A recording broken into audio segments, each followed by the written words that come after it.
আসাম গণ পরিষদ অগপ কাছাড় জেলা কমিটির প্রথম কার্যকারী সভা রবিবার দুপুরে শিলচর ট্রাঙ্ক রোডের অগপ কাছাড় জেলা কার্যালয়ে জাঁকজমকপূর্ণভাবে অনুষ্ঠিত হয়। জেলা সভাপতি নজমুল হোসেন মজুমদারের সভাপতিত্বে সভায় আগামী কর্মপরিকল্পনা, সংগঠন শক্তিশালীকরণ, বুথ কমিটি গঠন নিয়ে আলোচনা হয়। সাধারণ সম্পাদক সুজিত শর্মা মেট্রোজোট সরকারের উন্নয়ন অবদান ও কেন্দ্রীয় নেতাদের জনসেবা তুলে ধরেন। সভায় উপস্থিত ছিলেন উপদেষ্টা নবগোপাল দাস, কার্যকারী সভাপতি মনিতন সিংহ, উপসভাপতিরা সুব্রত দত্ত, তাজুল হোসেন চৌধুরী প্রমুখ। যুব ও সংখ্যালঘু পরিষদ নেতারা সভা জয় আই আসাম ধ্বনিতে শেষ হয়। কাছাড় রাজনীতিতে নতুন গতি আনবে বলে আশা। আসাম গণ পরিষদের অফিসে প্রথম এক্সিকিউটিভ কমিটির মিটিং অনুষ্ঠিত হয়।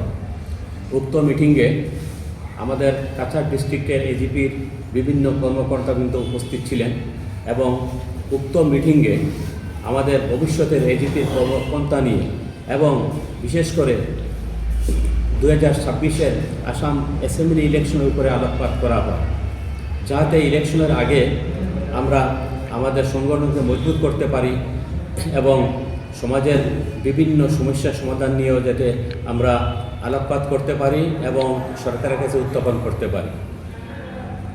আজকের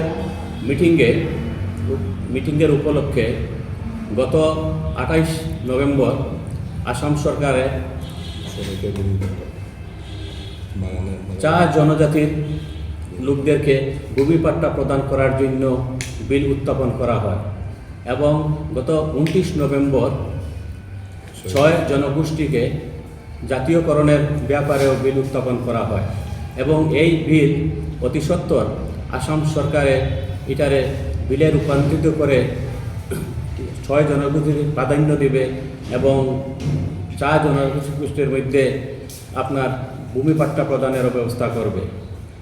এই কার্যসূচির জন্য আমি আজকে মিটিংয়ের মাধ্যমে আসামের মাননীয় মুখ্যমন্ত্রী ডক্টর হেমন্ত বিশ্ব শর্মা সঙ্গে আসামের মাননীয় মন্ত্রী কেশব মহন্ত এবং অতুল বরা মহাশয়কে এই মিটিংয়ের তরফ থেকে আসাম গণ পরিষদ কাছাড় ডিস্ট্রিক্টের সকল কর্মকর্তাবৃন্দের তরফ থেকে আন্তরিক শুভেচ্ছা এবং ধন্যবাদ জ্ঞাপন করি।